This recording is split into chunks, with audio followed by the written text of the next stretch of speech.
Morning students. ನಿನ್ನೆ ದಿನ 8ನೇ ತರಗತಿಯ ಗಣಿತ ವಿಚಾರದಲ್ಲಿ ಚತುರ್ಭುಜದ ರಚನೆಗಳು ಅಥವಾ ಪ್ರಾಯೋಗಿಕ ರೇಖಾಗಣಿತ ಅಂತಕ್ಕಂಥ ಪಾಠದಲ್ಲಿ ಚತುರ್ಭುಜದ ರಚನೆಗಳನ್ನು ಪಾಠ ಮಾಡ್ತಾ ಇತ್ತು. ನಾವು ನಿನ್ನೆ ದಿನ ತಿಳ್ಕೊಂಡಿದ್ದೀವಿ ಏನಂತ, ಚತುರ್ಭುಜವನ್ನು ರಚಿಸಲಿಕ್ಕೆ ಕನಿಷ್ಠ 5 ಅಂಶಗಳ ಅವಶ್ಯಕತೆ ಇರುತ್ತೆ. ಅದರಲ್ಲಿ ನಾವು ನಿನ್ನೆ ದಿನ ಯಾವ್ಯಾವುದು 4 ಬಾಹು ಮತ್ತು ಒಂದು ಕರ್ಣ ಕೊಟ್ಟಾಗ ಚತುರ್ಭುಜವನ್ನು ರಚಿಸ್ತಕ್ಕಂಥದ್ದು ಹೇಗೆ ಅಂತಕ್ಕಂಥದ್ರ ಮೇಲೆ ಸಾಕಷ್ಟು ಲೆಕ್ಕಗಳನ್ನು ಮಾಡಲಾಗುತ್ತೆ.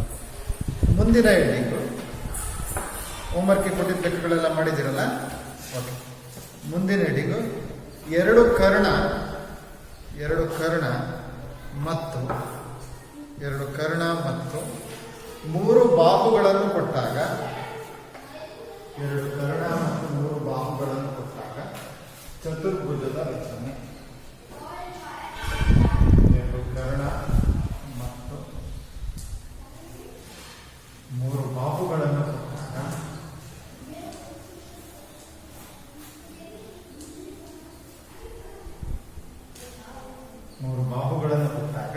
ಚತುರ್ಭುಜದ ರಚನೆ.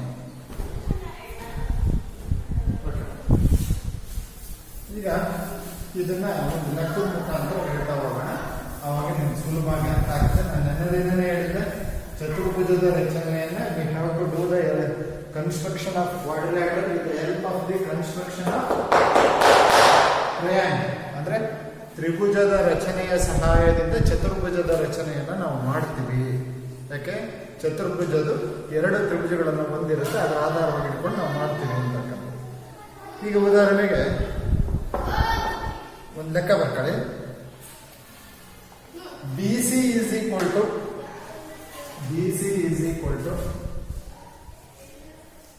4.5 centimetre. BC is equal to 4.5 centimetre. AD is equal to 5.5 centimetre.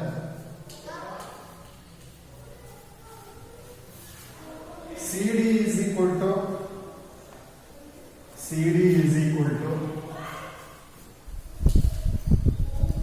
5 centimetre. ಕರ್ಣ AC is equal to 5.5 centimetre ಮತ್ತು ಕರ್ಣ BD is equal to 7 centimetre ಇರುವ ABCD ಚತುರ್ಭುಜವನ್ನು ರಚಿಸಿ.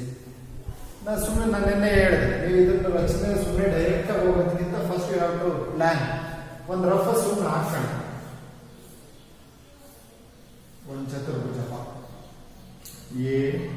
ABCD ಅಂತ ಇದೆ. ಹೇಗಾದ್ರೆ ABCD ಹಿಂಗಾದ್ರು ಕೊಡಿ, ಇಲ್ಲಿಂದ ನಾವು ಕೊಡಿ, ಬಟ್ ಕಂಟಿನ್ಯೂಯಸ್ ಇರ್ಬೇಕಷ್ಟೇ. ಅಪ್ರದಕ್ಷಿಣೆ ದಿಕ್ಕಿನಲ್ಲಾಗಲಿ ಪ್ರದಕ್ಷಿಣೆ ದಿಕ್ಕಲ್ಲಿ ಆ ಅಕ್ಷರಗಳು ಕಂಟಿನ್ಯೂಯಸ್ ಆಗಿರೋ ರೀತಿಯಲ್ಲಿ ಹೆಸರು. You can start from year also, ABCD ಅಥವಾ ABCD ಅಥವಾ ABCD ಹೇಗೆ ಬೇಕಾದ್ರೆ ಕೊಡ್ಬೋದು. ಈಗ ಏನೇನು ಕೊಟ್ಟಿದ್ದಾರೆ ಸುಮ್ಮನೆ ರಫ್ ಆಗಿ ಯೋಚನೆ ಮಾಡಿ. BC 4 ಸೆಂಟಿಮೀಟರ್ ಕರೆಕ್ಟಾ, AD 5.5 ಸೆಂಟಿಮೀಟರ್, CD 5 ಸೆಂಟಿಮೀಟರ್, ಆಮೇಲೆ AC ಎಷ್ಟಿದೆ 5.5 ಸೆಂಟಿಮೀಟರ್, BD 7 ಸೆಂಟಿಮೀಟರ್. ಇದಿದೆ. ಸೊ ನಾವೇನ್ ಮಾಡ್ಕೊಳ್ಳೋಣ, ಇಲ್ಲಿ ನೀವು ರೊಕ್ಕ ಪ್ಲಾನ್ ಮಾಡ್ತೀರಿ ಬಂತ, ಈಗ ಹಿಡ್ಕೊಂಡು ಹಿಂಗಾದ್ರೂ ಹೇಳ್ಕೋಬಹುದು ಒಂದು ಲೈನನ್ನ, ಅಥವಾ ಇಲ್ಲಿ ನಮಗೆ ತ್ರಿಭುಜ ರಚನೆ ಮಾಡಿ ಬಾಬಾ ಸಿದ್ಧಾಂತ ಉಪಯೋಗಿಸ್ಕೊಂಡು ನಾವು ಯಾವ ತ್ರಿಭುಜ ರಚಿಸ್ ಮಾಡಬಹುದು. ತ್ರಿಭುಜ ABC ರಚನೆ ಮಾಡಕ್ ಬರುತ್ತಾ? ಬರಲ್ಲ. ಯಾಕೆ ಹೇಳಿ, AC ಇದೆ, BC ಇದೆ, ಆದ್ರೆ AB ಇಲ್ಲ. AC ಇದೆ, BC ಇದೆ, ಆದ್ರೆ AB ಇಲ್ಲ.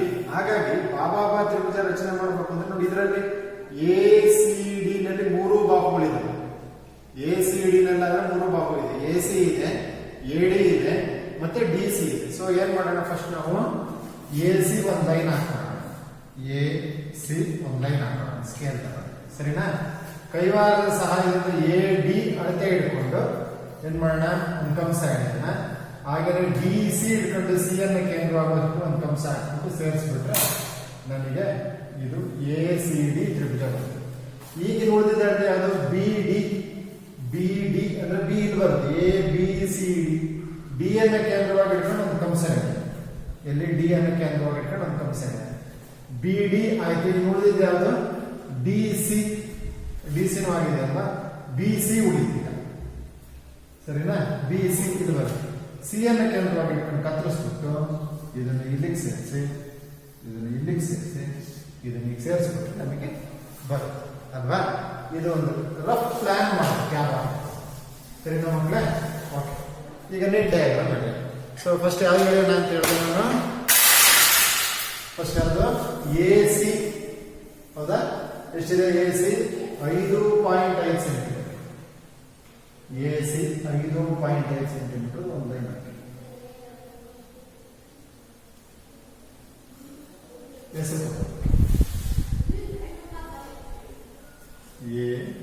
ಸಿ ಕರೆಕ್ಟಾ.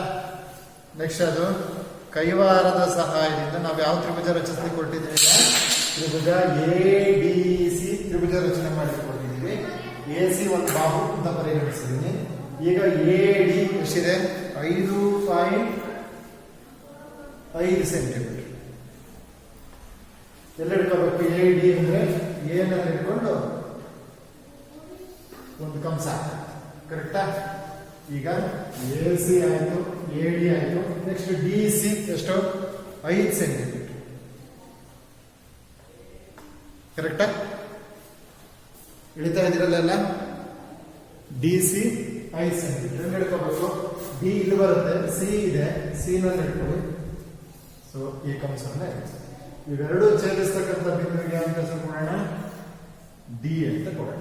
ಈಗ ಸ್ಕೇಲ್ ಸಹಾಯದಿಂದ ಇವುಗಳನ್ನ ಸೇರಿಸಿ ಬಾಬಾಬಾ ಸಿದ್ಧಾಂತವನ್ನು ಉಪಯೋಗಿಸಿಕೊಂಡು ನಾವೇನ್ ಮಾಡಿದ್ವಿ, ತ್ರಿಭುಜ ಎ ಸಿ ಡಿ ಅನ್ನು ಉಪಯೋಗಿಸಿದ್ವಿ. ಅಂದ್ರೆ ನಾವು ಚತುರ್ಭುಜವನ್ನು ಪರಿಗಣಿಸಿದ್ರೆ ಒಂದು ಕರ್ಣ ಮತ್ತು 2 ಬಾಹುಗಳ ಸಹಾಯದಿಂದ ಒಂದು ತ್ರಿಭುಜವನ್ನ ರಚನೆ ಮಾಡ್ತೀವಿ, ಕರೆಕ್ಟಾ. ಎ ಸಿ ಅನ್ನೋದು ಕರ್ಣ, ಇವೆರಡು ಬಾಹುಗಳು. ಈಗ ನಾವು ನೋಡಿದ್ರೆ ನಮಗೆ ಕೊಟ್ಟಿರೋ ಚತುರ್ಭುಜ ಯಾವುದು, A B C. A B C D ಅಂದ್ರೆ ಬಿ ಅಂತಕ್ಕಂಥ ಬಿಂದುವನ್ನು ಗುರುತಿಸ್ಕೋಬೇಕು. ಬಿ ಅನ್ನತಕ್ಕಂಥ ಬಿಂದುವನ್ನು ಗುರುತಿಸ್ಕೊಳ್ಳಿಕ್ಕೆ ಈ ತ್ರಿಭುಜದಲ್ಲಿ ನಾನೇನೇನು ಉಪಯೋಗಿಸಿದೀನಿ, ಎ ಸಿ ಉಪಯೋಗಿಸಿದ್ವಿ, ಎ ಡಿ ಉಪಯೋಗಿಸಿದ್ವಿ, ಡಿ ಸಿ ಉಪಯೋಗಿಸಿದ್ವಿ. ಉಳಿದಿರೋದು ಯಾವುದು, ಬಿ ಡಿ ಉಳಿದಿದೆ, ಕರೆಕ್ಟಾ. ಬಿ ಡಿ ಉಳಿದಿದೆ ಒಂದು ಡಯಾಗ್ರಾಮ್. ಮತ್ತೇನು ಉಳಿದಿದೆ, ಬಿ ಸಿ ಉಳಿದಿದೆ. ಬಿ ಸಿ ಉಳಿದಿದೆ. ಇವೆರಡನ್ನು ನಾವು ಬಳಸ್ಕೊಂಡಿಲ್ಲ. ಈಗ we are already used A D C D A C, ಈ ಮೂರನ್ನು ಬಳಸ್ಕೊಂಡಿದ್ವಿ, ಕರೆಕ್ಟಾ ಮಕ್ಕಳೇ. ಅರ್ಥ ಆಗ್ತಾ ಇದೆಯಾ, ಇವು ಮೂರನ್ನ ಬಳಸ್ಕೊಂಡಿದೀವಿ, ಇವೆರಡನ್ನ ಬಳಸ್ಕೊಂಡಿಲ್ಲ. ಈಗ ಇವೆರಡನ್ನು ಬಳಸ್ಕೊಳ್ಳೋದ್ರ ಮುಖಾಂತರ we have to locate the point D ಅಥವಾ ವರ್ಟೆಕ್ಸ್ ಡಿ. ಓಕೆ, ನೋಡಿ ಈಗೇನಿದೆ, ಬಿ ಸಿ ಹಿಡಿಬಹುದಾ, ಹಿಡಿಬಹುದು. ಸಿ ಅನ್ನ ಕೇಂದ್ರವಾಗಿ ಇಟ್ಕೊಂಡು ಇಲ್ಲೊಂದು ಕಂಸ ಹಿಡಿದ್ಬಿಟ್ರೆ ಎಷ್ಟು, 4 ಸೆಂಟಿಮೀಟರ್. ಕೈವಾರದಲ್ಲಿ 4 ಸೆಂಟಿಮೀಟರ್ ಅಳತೆ. ಎಲ್ಲಿಡೋಣ, ಬಿ ಸಿ ಅಂದ್ರೆ ಬಿ ಗೊತ್ತಿಲ್ಲ, ಆಗ ಏನ್ ಹೇಳ್ಬೇಕು, ಸಿ ನಲ್ಲಿ ಕೈವಾರ ಇಟ್ಬಿಟ್ಟು ಒಂದು ಕಂಸನ ಸ್ವಲ್ಪ ದೊಡ್ಡದಾಗಿ ಹೇಳಿ. ಆಮೇಲೆ ಬೇಕಾದ್ರೆ ಶಾರ್ಟ್ ಆಯ್ತು, ದೊಡ್ಡದಾಯ್ತು ಬಳಸ್ಕೊ, ಇಲ್ಲ ನಂಗೆ ಬಿಟ್ಟರೆ ತೊಂದರೆ ಇಲ್ಲ. ಬಿ ಸಿನೂ ಬಳಸ್ಕೊಂಡೆ. ಈಗ ಉಳಿದಿದ್ದೆ ಯಾವುದು, ಬಿ ಡಿ ಎಷ್ಟು, 7 ಸೆಂಟಿಮೀಟರ್ ಆಗುತ್ತೆ. 7 ಸೆಂಟಿಮೀಟರ್. ಬಿ ಡಿ, ಬಿ ಇದೆಯಾ, ಇಲ್ಲ, ಅದನ್ನೇ ಗುರುತಿಸ್ಲಿಕ್ಕೆ ಹೊರಟಿದೆ. ಡಿ ಇದೆಯಾ, ಇದೆ. ಡಿ ನಲ್ಲಿ ಕೈವಾರ ಇಟ್ಟುಬಿಟ್ಟು ಕತ್ತರಿಸಿ, ಸರಿನಾ ಮಕ್ಕಳೇ. ಈಗ ಇವೆರಡು ಎಲ್ಲಿ ಛೇದಿಸಿದೆಯೋ ಆ ಬಿಂದುವನ್ನು ಮೊದಲಂತ ಕೊಟ್ಟಿರ್ತೀವಿ ಡಿ ಅಂತ. ಇವುಗಳನ್ನ ಸೇರಿಸ್ಬಿಟ್ಟು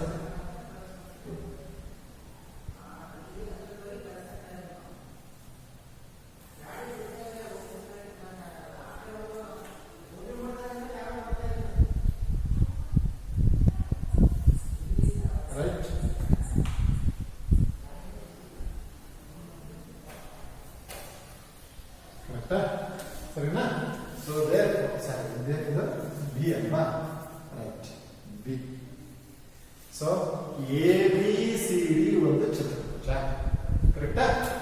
ಈ ರೀತಿಯಲ್ಲಿ ನಾವು ಚತುರ್ಭುಜದ ರಚನೆಯನ್ನ ಯಾವಾಗ ಎರಡು ಕರ್ಣ ಮತ್ತು ಮೂರು ಬಾಹುಗಳನ್ನು ಕೊಟ್ಟಾಗ ಚತುರ್ಭುಜದ ರಚನೆ ಮಾಡ್ತಕ್ಕಂಥದ್ದು ಇದೆ. ನಾವು ಇಲ್ಲೇ ಮಾಡಲಿ, ನಾವು ಯಾವ್ದ್ರ ಸಹಾಯದಿಂದ ಮಾಡ್ತೀವಿ? ತ್ರಿಭುಜದ ರಚನೆ ಸಹಾಯದಿಂದ ಮಾಡ್ತೀವಿ. ಆದ್ರೆ ನೀವು ಏನ್ ಮಾಡ್ಕೋಬೇಕು, ಒಂದು ರಫ್ ಪ್ಲಾನ್ ಮಾಡ್ಬಿಟ್ಟು ಮಾಡಬೇಕು. ಅವಾಗ ನಿಮಗೆ ಇದು ಮಾಡ್ತಕ್ಕಂಥದ್ದು ಈಸಿ ಆಗುತ್ತೆ. ಓಕೆ, ಬರ್ಕ first AD is equal to 5.5 centimetre. Point number 1 ರಚನೆ ಹಂತಗಳನ್ನು ಬರ್ಕ. AD is equal to 5.5 centimetre, CD is equal to 5 centimetre ಮತ್ತು AC is equal to 5.5 centimetre ಅಳತೆಯನ್ನು ಉಪಯೋಗಿಸಿಕೊಂಡು ತ್ರಿಭುಜ ADC ಅನ್ನು ರಚಿಸಿ. ತ್ರಿಭುಜ ADC ಅನ್ನು ರಚಿಸಿ. ಬ್ರಾಕೆಟ್ ಇರ್ಬೇಕಾದ್ರೆ ಬಾಬಾಬ ಸಿದ್ಧಾಂತ, ಬಾಹು ಬಳಸ್ಕೊಂಡ್ವಿ, ಬಾಬಾಬ ಸಿದ್ಧಾಂತ. ಸರಿನಾ? ನೆಕ್ಸ್ಟ್ ಪಾರ್ಟ್ ಎಲ್ಲ ಫುಲ್ ಡೀಟೇಲ್ ಆಗಿ ಬರ್ಸಕ್ ಹೋಗಲ್ಲ, ನಿಮಗೆ ಗೊತ್ತಾಗತ್ತೆ ಅಷ್ಟೇ.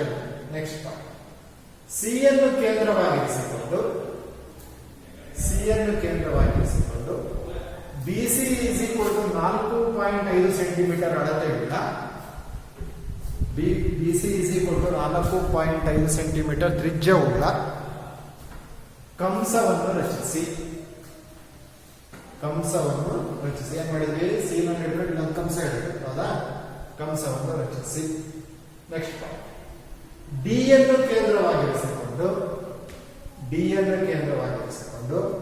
BD is equal to 7 centimetre ಅಳತೆಯುಳ್ಳ ಕಂಸವನ್ನು ಬಿ ನಲ್ಲಿ ಛೇದಿಸುವಂತೆ ಕತ್ತರಿಸಿ. Full stop. Next line AB, BC ಮತ್ತು BD ಗಳನ್ನು ಸೇರಿಸಿ. AB ಕರೆಕ್ಟಾ? ಇದಾದ್ಮೇಲೆ ನಾವೇನ್ ಮಾಡಿದ್ವಿ? AB ಸೇರಿಸಿದ್ವಿ, BC ಸೇರಿಸಿದ್ವಿ, BD ಸೇರಿಸಿದ್ವಿ. AB, BC ಮತ್ತು BD ಗಳನ್ನು ಸೇರಿಸಿ. ನೆಕ್ಸ್ಟ್ ಲೈನ್ therefore ABCD ಒಂದು ಚತುರ್ಭುಜ.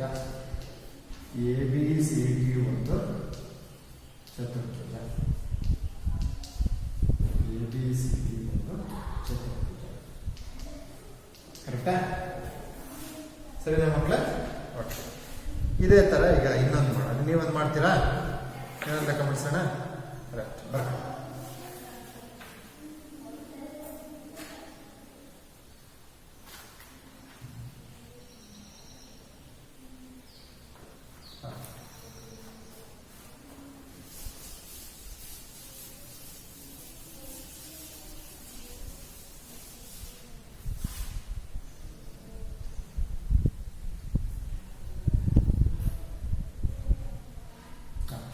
ಚತುರ್ಭುಜ GOLD ಯಲ್ಲಿ ಗೋಲ್ಡ್ ಅಂತ ಒಂದು ಮಾಡ್ರಿ. ಚತುರ್ಭುಜ GOLD ಯಲ್ಲಿ OL is equal to 7.5 centimetre, GL is equal to 6 centimetre, GD is equal to 6 centimetre, LD is equal to 5 centimetre, OD is equal to 8 centimetre ಅಳತೆಯುಳ್ಳ ಚತುರ್ಭುಜವನ್ನು ರಚಿಸಿ. ಸರ್, ಹೋದ್ಸರಿ ಲೆಕ್ಕದಲ್ಲಿ ಬಾಹುಗಳು ಯಾವುದು, ಕರ್ಣಗಳು ಯಾವುದು ಅಂತ ಗೊತ್ತಿದ್ರು. ಇದರಲ್ಲಿ ನಮ್ಗೇನು ಕೊಟ್ಟಿಲ್ಲ, ನಾವೇನು ಗುರುತಿಸ್ಕೊಳ್ಳೋದು. ನಾನು ನೆನ್ನೆ ದಿನನೇ ನಿಮಗೆ ಸೂಕ್ಷ್ಮವಾಗಿ ಹೇಳಿದ್ವಿ ಯಾವ ರೀತಿ ಕರ್ಣ ಮತ್ತು ಬಾಹುಗಳನ್ನು ಗುರುತಿಸ್ಕೋಬೇಕು. ಇಲ್ಲಿ ಪಕ್ಕದ ಅಕ್ಷರ ಇದೆ, GO, OL, LD ಅಥವಾ GD.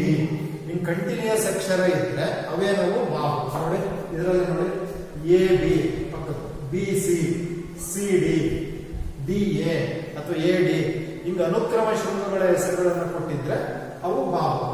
ಮತ್ತೆ ಏನಾದ್ರು ಜಂಪ್ ಆಗಿದೆ, AC ನೋಡಿ, B ಜಂಪ್ ಆಗಿದೆ, AC, B D B D C jump ಆಗಿದೆ. ಈ ರೀತಿ ಜಂಪ್ ಆಗಿದ್ರೆ ಅವು ಏನದು ಕರ್ಣಗಳು. ನಾವೀಗಾದ್ರೆ ಕರ್ಣ ಯಾವುದು ಬಾಬು ಯಾವುದು ನೋಡೋಣ. ಓ ಎಲ್ ಏನು ಮಕ್ಕಳ ಇದು ಬಾಬು ಕರೆಕ್ಟಾ. ಜಿ ಎಲ್ ಏನಾಗತ್ತೆ ಇದು ಕರ್ಣ. ಜಿ ಎಲ್ ಅಂತಕ್ಕಂಥದ್ದೇನು ಕರ್ಣ. ಕರೆಕ್ಟಾ. ಜಿ ಡಿ ಜಿ ಡಿ ಅನ್ನೋದು ಕೂಡ ಅಕ್ಕಪಕ್ಕದ ಇದಾಗಿದ್ದರಿಂದ ಅದು ಬಾಬು. ಎಲ್ ಡಿ ಪಕ್ಕಪಕ್ಕದ ಇದೆ ಅದು ಬಾಬು. Next O D L jump ಆಗಿದೆ ಹಾಗಾಗಿ ಅದೇನಿದು. ಸೊ ಇವೆರಡು ಕರ್ಣಗಳು ಇವೆರಡು ಬಾಹುಗಳು ಯಾವ ಅಂತ ನಮ್ಗೆ ಗೊತ್ತಾಗುತ್ತೆ. ಈಗ ಏನ್ ಮಾಡೋಣ, ಒಂದು ರಫ್ ಪ್ಲಾನ್ ಮಾಡೋಣ. ಒಂದು ಸುಮ್ಮನೆ ಒಂದು ಚತುರ್ಭುಜ ಹಾಕೋಣ. ಸರಿನಾ. ಸೊ ಇದೆ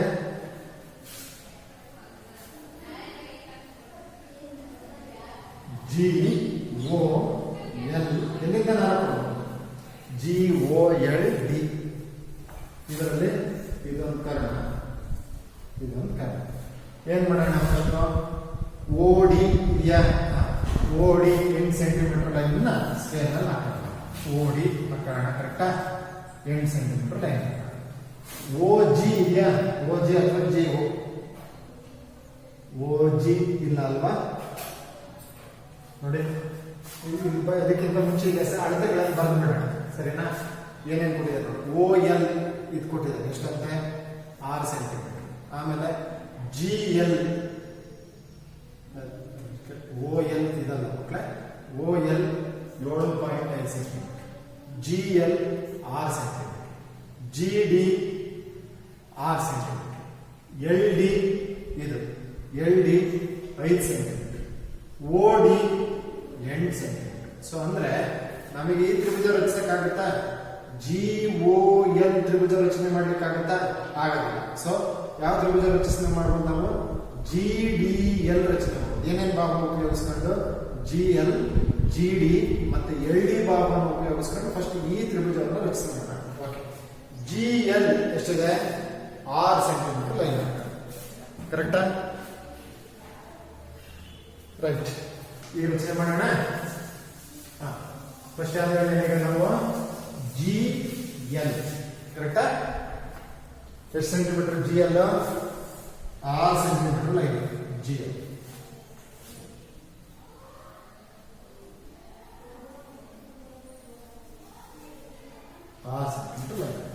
ಹೆಸರು ಜಿ ಎಲ್. ಜಿ ಎಲ್ ಬಳಸ್ತಾರೆ. ನೆಕ್ಸ್ಟ್ ಜಿ ಡಿ ಎಷ್ಟಂತ ಅದು 6 ಸೆಂಟಿಮೀಟರ್. ಕೈವಾರದ ಸಹಾಯದಿಂದ 6 ಸೆಂಟಿಮೀಟರ್ ಅಳ್ತದೆ. ಅದು G D 6 centimetre. G N ಕೇಂದ್ರ ಇಟ್ಕೊಂಡು ಒಂದು ಕಂಸ. ನೆಕ್ಸ್ಟ್ ಅದು ಎಲ್ ಡಿ ಎಷ್ಟು 5 ಸೆಂಟಿಮೀಟರ್. ಸೊ ಎಲ್ ಅಲ್ಲಿ ಇಟ್ಕೊಂಡು ಆ ಹಿಂದೆ ಎಳೆದಿರ್ತಕ್ಕಂಥ ಕಂಸವನ್ನು ಕತ್ತರಿಸಿ ಅದಕ್ಕೆ ಅಂತ ಹೆಸರು ಕೊಡಿ ಡಿ ಅಂತ. ಈಗ ಸೇರಿಸಿ ಮಾಡ್ತಾ ಇದ್ದೀರಲ್ಲ ಜೊತೆಗೇನೆ.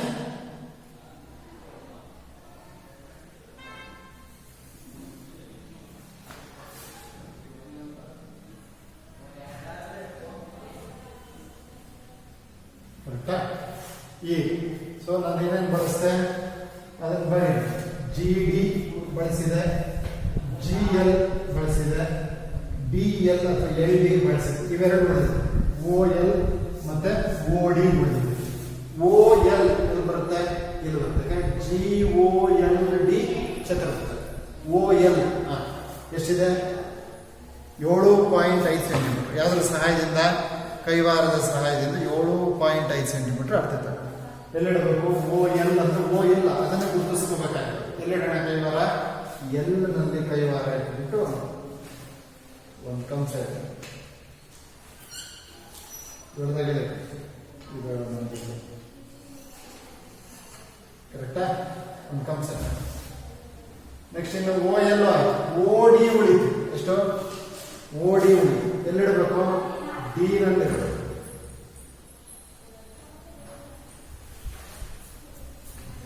ಇದು ಕತ್ತರಿಸಿ ಮಕ್ಕಳ ನಮ್ದು ಕೈವಾರ ಬರೋದಿಲ್ಲ, ಯಾಕಂದ್ರೆ ತಡೆಯುತ್ತಿತ್ತು. ಈ ಕೈವಾರ ಬರೋದಿಲ್ಲ, ಅದ್ರ ಕೈವಾರ ಇದ್ರೆ ಅದು ಬರ್ತಾ ಇತ್ತು. ಸೊ ನೀವು ಇದು ಮಾಡಿ ಗೊತ್ತಾಯ್ತಲ್ಲ ನಿಮಗೆ. ಎಲ್ಲನ್ನು ಇಟ್ಬಿಟ್ಟು OL 7.5 ಸೆಂಟಿಮೀಟರ್ ಇರ್ತಕ್ಕಂಥ ಕಂಸ ಹೇಳಿದ್ರೆ ಹಿಂದೆ ಮಾಡಿದ್ದೀನಲ್ಲ ಅದೇ ರೀತಿ ರಚನೆ ಮಾಡಿ ಡಿ ನಲ್ಲಿ ಇಟ್ಕೊಂಡ್ಬಿಟ್ಟು OD is equal to 8 centimetre ಕಂಸವನ್ನ ಹೇಳಿದೆ. ಅವೆಲ್ಲವೂ ಏನಾಗಬೇಕಪ್ಪ ಅಂದ್ರೆ ಇದು ಈ ರೀತಿ ಬಂದ್ರೆ ಇದು ಇಲ್ಲೆಲ್ಲೋ ಕಟ್ ಮಾಡ್ತೀವಿ. ಈ ಕಟ್ ಮಾಡಿರ್ತಕ್ಕಂಥ ಪಾಯಿಂಟ್ಗೆ ಅಂತ ಕೊಡ್ಬೇಕು ನೀವು O ಅಂತ ಕೊಟ್ಬಿಟ್ಟು O ಅನ್ನ ಎಲ್ಲಿಗೆ ಒಂದ್ಸರಿ, ಆಮೇಲೆ ಡಿ ಒಂದ್ಸರಿ ಸೇರಿಸಿ, ಆಮೇಲೆ ಜಿ ಒಂದ್ಸರಿ ಸೇರಿಸಿ, ಮೂರು ಶೂನ್ಯಗಳಿಗೆ ಅವುಗಳನ್ನ ಸೇರಿಸಿ. ಆಗ ನಮಗೆ ಬೇಕಾಗಿರ್ತಕ್ಕಂಥ ಒಂದು ಚತುರ್ಭುಜ ಬರುತ್ತೆ. ಮಾಡಿದ್ದೀರಾ? ಅರ್ಥ ಆಯ್ತಲ್ಲ ನಿಮಗೆ? ಈಗಿದೆ ನನಗೆ ನೋಡಿ ಇದು ತಡಿದೆ ಇದು ಅಷ್ಟು ಇದಿಲ್ಲ, ಉದ್ದ ಇಲ್ಲ. ಇದನ್ನು ಎಳಿಲಿಕ್ಕೆ ಹೋದ್ರೆ ಅಳತೆ ಜಾಸ್ತಿ ಇರುತ್ತೆ ನನಗೆ ಇಲ್ಲಿ ಈ ಪಾಯಿಂಟ್ ಬೋರ್ಡ್ ಅಂತ ಅಳೆಯುತ್ತೆ. ಓಕೆ, ಸೊ ಅದಕ್ಕೋಸ್ಕರ ನೀವು ಮಾಡಿ ಕೂತಿರ್ತಾರೆ.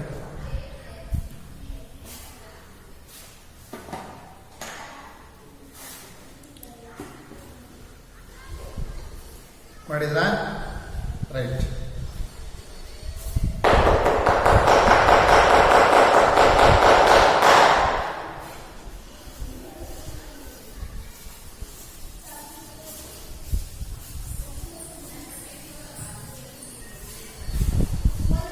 ನೆಕ್ಸ್ಟ್ ಅಭ್ಯಾಸದ ಒಂದು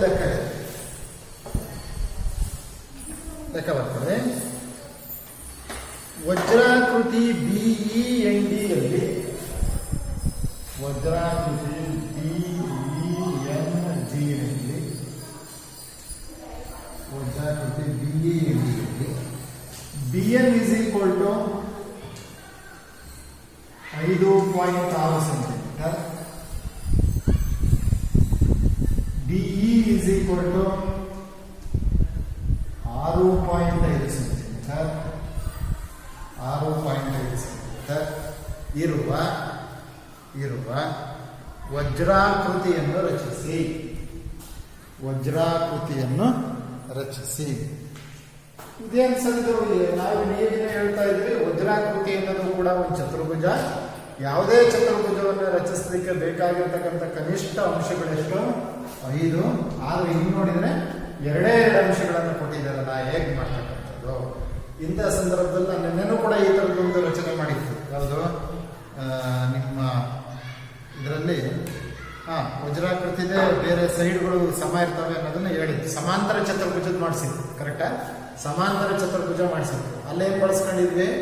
ಸಮಾಂತರ ಚತುರ್ಭುಜದ ಲಕ್ಷಣವನ್ನು ಜ್ಞಾಪಿಸ್ಕೊಂಡಿದ್ವಿ. ಹಂಗೆ ಇಲ್ಲಿ ವಜ್ರಾಕೃತಿಯ ಲಕ್ಷಣಗಳನ್ನು ಜ್ಞಾಪಿಸ್ಕೊಂಡು, ವಜ್ರಾಕೃತಿನಲ್ಲಿ ಏನಾಗಿರ್ತವೆ?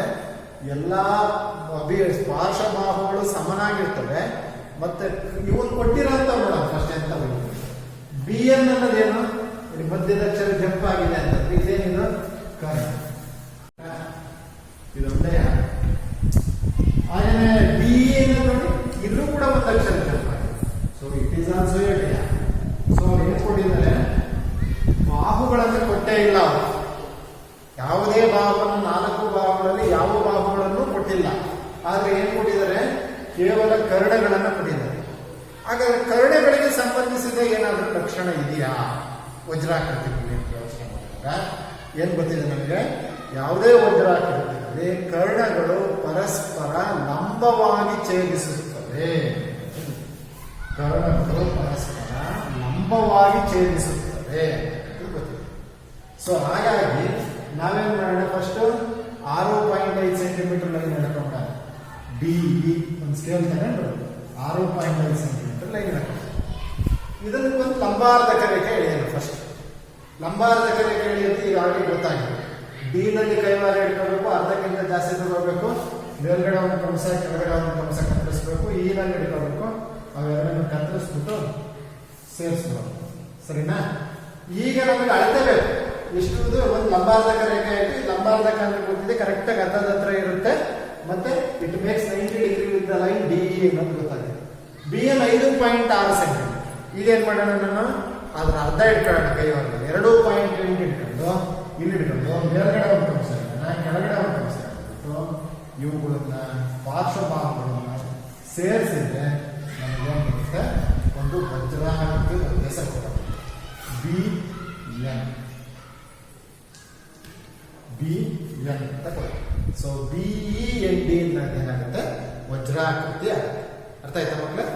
ಸೊ ಇದನ್ನು ನಾನು ಮಾಡ್ಕೊಳ್ತಾ ಹೋಗೋಣ, ಅವಾಗ ನಿಮಗೆ ಅರ್ಥ ಆಗುತ್ತೆ. ಸರ್ 6.5 ಸೆಂಟಿಮೀಟರ್ ಲೈನೇ ಹಾಕ್ಬೇಕಾ? ಫಸ್ಟ್ ಬಿ ಅನ್ನು 5.6 ಹಾಕಿದ್ರೆ ನಡೆಯುತ್ತಾ?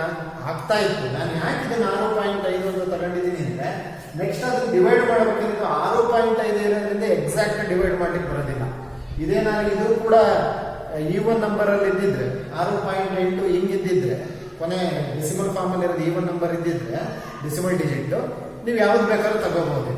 ಸೊ ಅದಂತ ಸಂದರ್ಭದಲ್ಲಿ ಸ್ವಲ್ಪ ಜಾಣತನ ಮಾಡಿ. ಸೊ ಫಸ್ಟ್ ಏನ್ ಮಾಡೋಣ, 6.5 ಸೆಂಟಿಮೀಟರ್ ಇರ್ತಕ್ಕಂಥ ಲೈನ್ ಅನ್ನ ಸಮಾಂತರವಾಗಿ ಹಾಕಿ 6.5.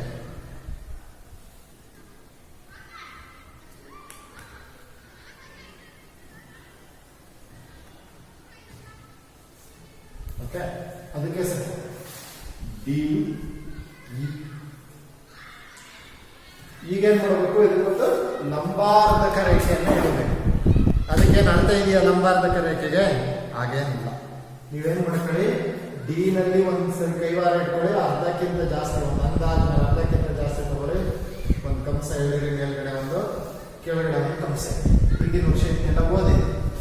ಹಾಗೆ ಈ ನಲ್ಲಿ ಒಂದು ಸರಿ ಕೈವಾರ ಇಡಿ, ಆ ಹಿಂದೆ ಎಳೆದಂತಹ ಕಂಸಗಳನ್ನ ಕತ್ತರಿಸಿ.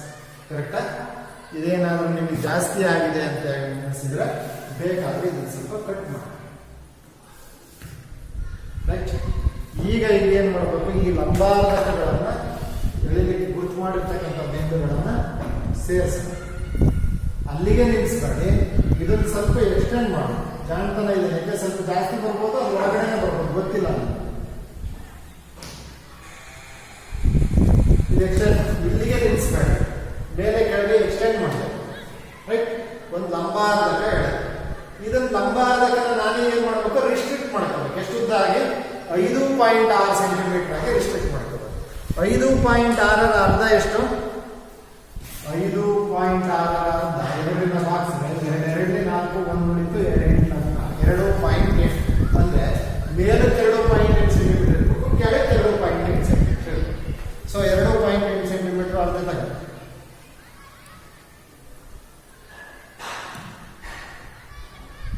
2.8 ಸೆಂಟಿಮೀಟರ್ ಆಗ್ತದೆ. ಇವೆರಡು ಕರ್ಣಗಳು ಛೇದಿಸಿರ್ತಕ್ಕಂಥ ಬಿಂದುನಲ್ಲಿ ಇಟ್ಕೊಂಡು ಒಂದು ಕಂಸ ಇದೆ ನೋಡಿ, ಇನ್ನೊಂದು ಕಂಸ, ಹಾಗೆಯೇ ಕೆಳಗಡೆ ಒಂದು ಕಂಸ. ರೈಟ್. ಈ ಕಂಸಗಳನ್ನು ಎಲ್ಲಿ ಎಳೆದ್ರೋ ಅಲ್ಲಿಗೆ ಈಗ ಹೆಸರು ಕೊಡಿ. ಏನಂತ? ಈಗ ನಾನು ಡಿ ಇ ಬಳಸ್ಕೊಂಡಿದ್ದೆ, ಬಿ ಎನ್ ಅಂತ.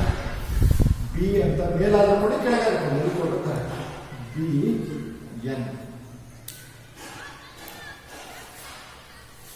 ಈಗ ಈ ಬಾಹುಗಳನ್ನು ಸೇರಿಸ್ತಾರೆ. N D,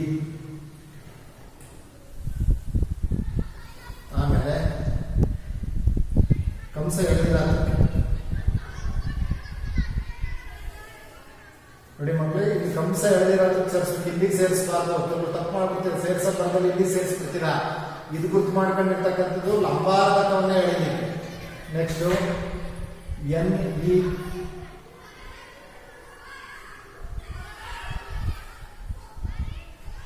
next B D,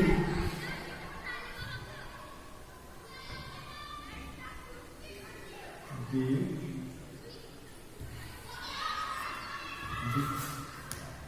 ಬೇಕಾದ್ರೆ ಕೆಲಸ ಈ ರೀತಿ ವಜ್ರಾಕೃತಿಯನ್ನು ರಚಿಸಿ ಬಾಹುವಿನ ಉದ್ದವನ್ನು ಅಳೆಯಿರಿ ಅಂತ ನೋಡಿ. ಎಷ್ಟು ಬಂದಿದೆ ನೋಡ್ಕೊಳ್ಳಿ, ನೀವು ಅರ್ಥ ಮಾಡಿ ನೋಡ್ರಿ ಎಷ್ಟಿದೆ ನೋಡಿ.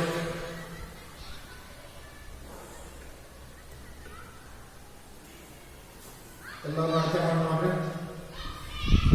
ನೋಡಿ ಎಷ್ಟು ಬಂದಿದೆ? 4.4 ಬಂದಿದೆಯಲ್ಲ, 4.4 ಸೆಂಟಿಮೀಟರ್ ಬಂದಿದೆ. ಸೊ ಅಲ್ಲಿ ವಜ್ರಾಕೃತಿನಲ್ಲಿ ಎಲ್ಲ ಬಾಹುಗಳು ಏನಾಗಿದೆ? ಸಮನಾಗಿದ್ದಾವೆ. ಕರ್ಣಗಳು ಪರಸ್ಪರ ಏನಾಗಿದ್ದಾವೆ? ಲಂಬವಾಗಿ ಅರ್ಧಿಸಿದ್ದಾವೆ. ಬಿ ಇ ಎನ್ ಡಿ ಅಂತಕ್ಕಂಥದ್ದು ಒಂದು ವಜ್ರಾಕೃತಿ ನೋಡು, ಅದು ಚತುರ್ಭುಜದ ಒಂದು ವಿಧಾನವೂ ಕೂಡ ಅರ್ಥ ಆಯ್ತದೆ ನಿಮಗೆ. ಸೊ ಇನ್ನು ಏನ್ ಮಾಡ್ಕೋಬೇಕು, ನಾವು ಕೇವಲ 2 ಕರ್ಣ ಕೊಟ್ಟಿದ್ದಾರೆ ಅಂತ ಹೇಳ್ಬಿಟ್ಟು ಸುಮ್ಮನೆ ಆಗಿದ್ರೆ ಯಾವ್ದಾದ್ರು ಒಂದು ಕರ್ಣದ ಒಂದು ಲೈನ್ ಹಾಕೊಳ್ಳಿ, ಏನಾದ್ರು ತಗೊಳ್ಳಿ. ಉದಾಹರಣೆ ನಾನು ಡಿ ಎ ತಗೊಂಡಿದ್ದೀನಿ, ಯಾಕೆ ತಗೊಂಡಿದ್ದೀನಿ ಅಂತ ಈಗಾಗಲೇ ಹೇಳಿದ್ದೀನಿ. ಇದಕ್ಕೊಂದು ಲಂಬಾರ್ಧಕವನ್ನು ಹೇಳಬೇಕು. ಹೇಗೆ? ಅರ್ಧಕ್ಕಿಂತ ಜಾಸ್ತಿ ಇಟ್ಕೊಂಡು ಮೇಲ್ಗಡೆ ಒಂದು ಕಂಸ, ಕೆಳಗಡೆ ಒಂದು ಕಂಸ, ಎರಡೂ ಕಂಸಗಳನ್ನು ಕತ್ತರಿಸಿ ಆ ಒಂದು ಲಂಬಾರ್ಧಕ ಇಲ್ಲಿ ಕರೆಕ್ಟಾಗಿ ಅರ್ಧಕ್ಕೆ ಇಡಬೇಡಿ. ಇದು ಕೂಡ ಅರ್ಧ ಆಗ. ಸೊ ಇಲ್ಲಿ ಉಳಿದಿರ್ತಕ್ಕಂಥದ್ದು ಯಾವುದು 5.6, ಅದರ ಅರ್ಧ 2.8.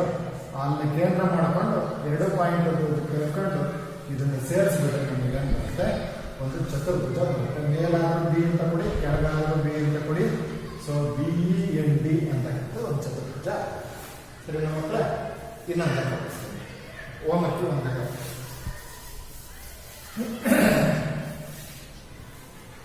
AC is equal to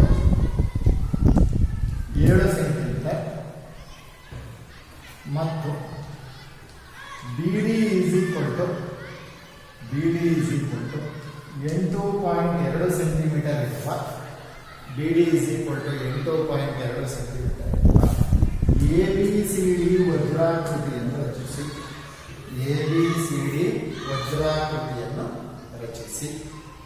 ABCD ವಜ್ರಾಕೃತಿಯನ್ನು ರಚಿಸಿ. It is for your homework. ಹಾಗೆ ನಿಮ್ಮ ಟೆಕ್ಸ್ಟ್ ಬುಕ್ಕಲ್ಲೂ ಕೂಡ ಲೆಕ್ಕ ಇದೆ. ನಿನ್ನೆ ಹೇಳಿದ್ನಲ್ಲ ಅಭ್ಯಾಸದಲ್ಲಿ. ನಾನು ಸರಿ ಹೇಳ್ಬೇಕಾ? ಅಭ್ಯಾಸ ನಂಬರು 1 ನಿಮಿಷ. ಅಭ್ಯಾಸ 7.1 ನಿನ್ನೆ ಆಗಿತ್ತು. ಈಗ ಅಭ್ಯಾಸ 7.2 ಎಕ್ಸಸೈಸ್ ನಂಬರ್ 7.2 ಅಭ್ಯಾಸ 7.2ರಲ್ಲಿ ನಾನು ಈಗ ಬಿಟ್ಟಿರ್ತಕ್ಕಂಥ ಉಳಿದಂಥ ಎಲ್ಲ ಲೆಕ್ಕಗಳನ್ನು ಇದೇ ಥರದನ್ನೇ ನಾಳೆ ಬರ್ತಾ ಮಾಡ್ಕೊಂಡು. ಓಕೆ, ಧನ್ಯವಾದ.